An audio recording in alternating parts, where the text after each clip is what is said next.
Scene 1, the ballpark. Martin Luther King Jr. grew up in Georgia back in the days when Babe Ruth was still hitting home runs and movies were always filmed in black and white. Pitch the ball, Wallace. I'm ready for more pitches. Hey guys, can I play too? Martin is on my team. No, I get it. He played on your team last time. So, I called it. Don't try to push me around, Wallace. No, Martin's on my team. No, he's on my team.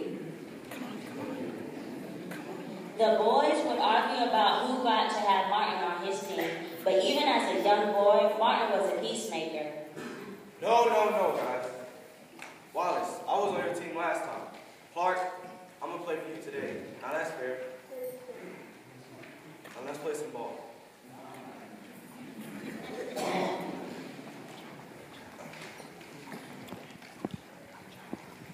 Scene 2, the Ebenezer Baptist Church.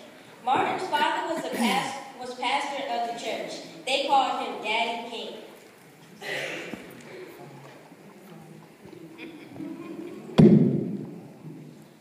Just as the good book says, we must love our neighbors as ourselves, whether black or white, young or old.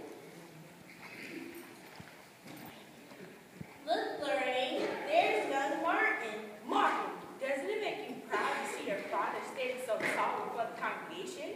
Someday, Martin, you're going to follow in your father's footsteps. No, ma'am.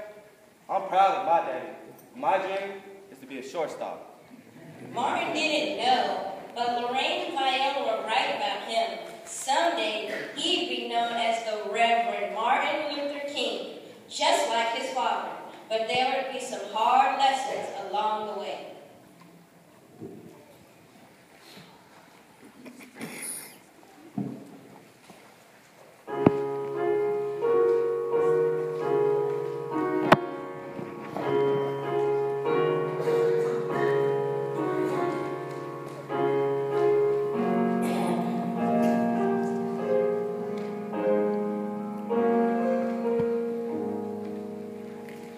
Scene 3, the neighborhood grocery store. Clark and Wallace's parents owned a market across from Martin's house. Martin thought it strange that whenever he and his mother went to the market, they entered through the back door.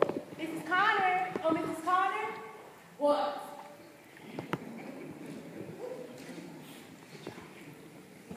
I like a quart of milk and a pound of butter, please. You're going to have to wait. There's customers in front of you. Like all black customers, sometimes the Kings had to wait to be served. Even when they did get served, they weren't always treated very well. Now, what is it that you want? A quart of milk and a pound of butter. Before I give it to you, you're going to have to pay. Do you have any money? Come on now, Mrs. Connor. You know it has nothing to do with the fact whether or not I have my money. It's just that I can never trust your kind. Our time. Our time? Hey, Mrs. Connor, your boy Clark is quite a ball player. The other day, he struck me out not once, but 2 times. You've been playing ball with my boys? Yes, ma'am. They are my best friends.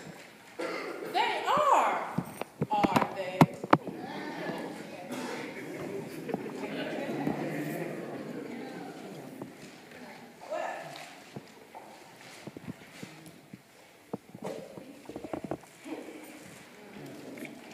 Here's your pound of butter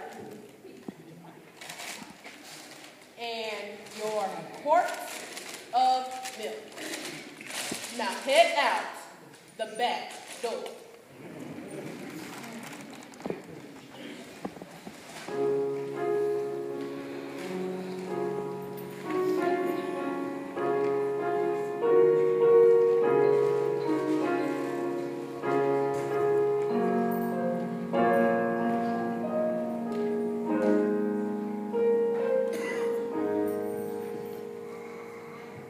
Scene 4, the Connor house.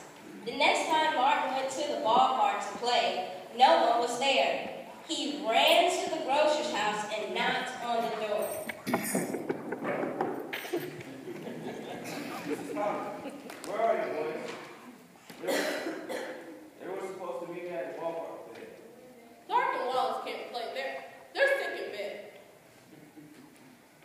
Martin could see past Mrs. Connor into the house.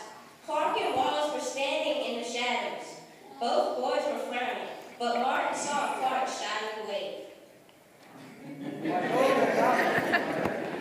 right there behind you. They can't play with you anymore. They can't be wasting their time on color. Colored was a word used to describe people whose skin wasn't white. Now don't be knocking on my door anymore. Get in the house.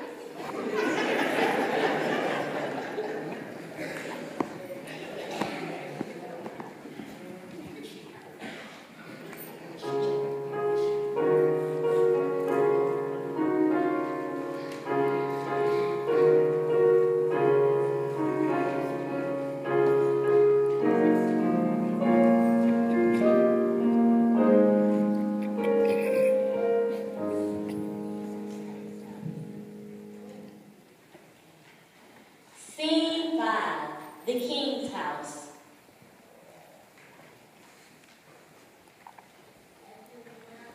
Oh, Martin, why are you crying? Mrs. Connor says that her boys can't play ball with me anymore. She says it's because I'm colored. Oh, I'm sorry, baby, but it was bound to happen sooner or later. But why does my skin color matter? Some people don't like folks who are different. But Clark and Wallace don't feel that way. We had fun together. Honey, they may not feel that way, but their parents do. That's why they make us use the back door. That's why they give us our milk. See, they're punishing us for being different, and then teach their children to do the same. But that's not fair. How can they do that? There are laws that allow them to discriminate against us. Mrs. King was talking about Jim Crow laws. These laws made it legal for white people to treat black people unfairly. Well, somebody needs to do something about it. Yes, Martin, somebody does.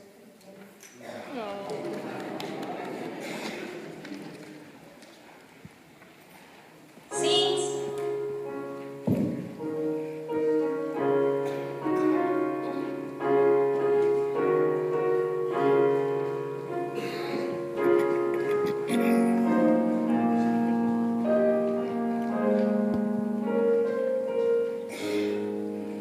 Scene 6, the ballpark.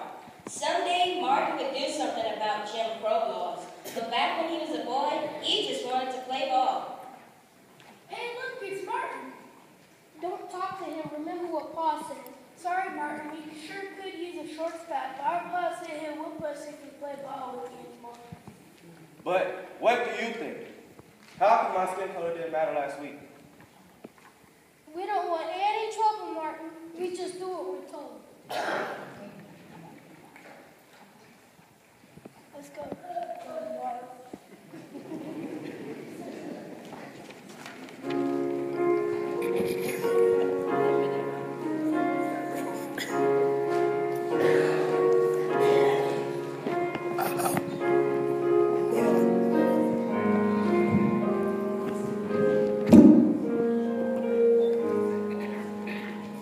Scene 7, Washington, D.C. Years after Martin was told he couldn't play ball, he would preach to more than 200,000 people of every race and color in Washington, D.C.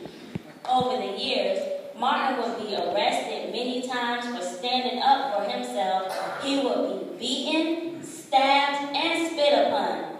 Yet through it all, Martin would follow his father's advice to strive for peace and harmony among all people. That's why we celebrate his birthday each January.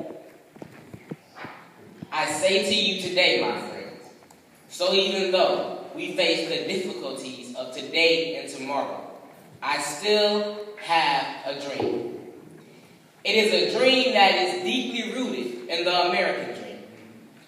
I have a dream that one day this nation will rise up and live out the true meaning of its creed. I have a dream that one day on the red hills of Georgia, the sons of former slaves and the sons of former slave owners will be able to sit down at the table of brotherhood. I have a dream.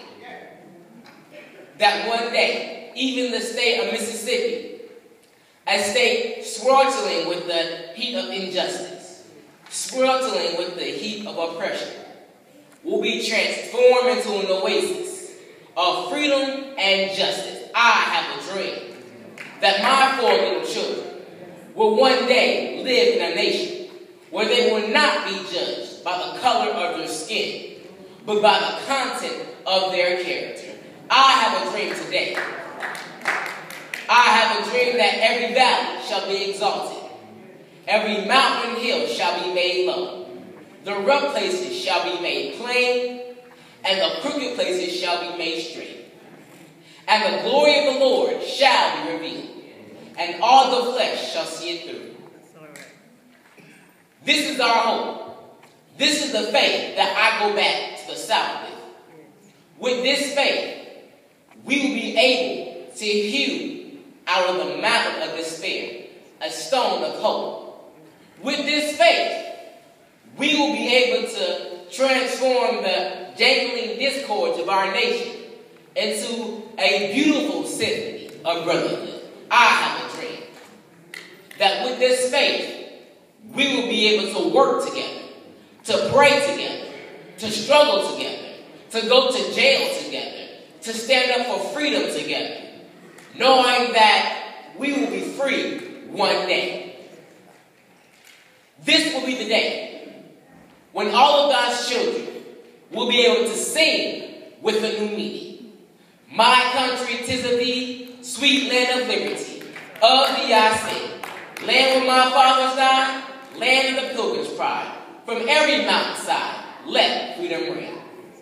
And when this happens, when we let freedom ring, when we let it ring from every hate, every state, every hamlet, from every state, every city, we will be able to speed up that day when all of God's children, black men, white men, Jews and Gentiles, Protestants and Catholics, will be able to join hands and sing in the word of the old Negro spirituals.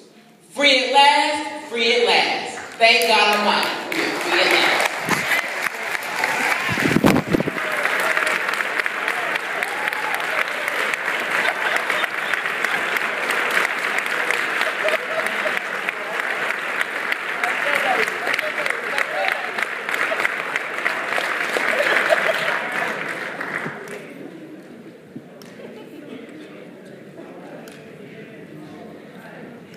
Please excuse me, I have to get this up together because I was there.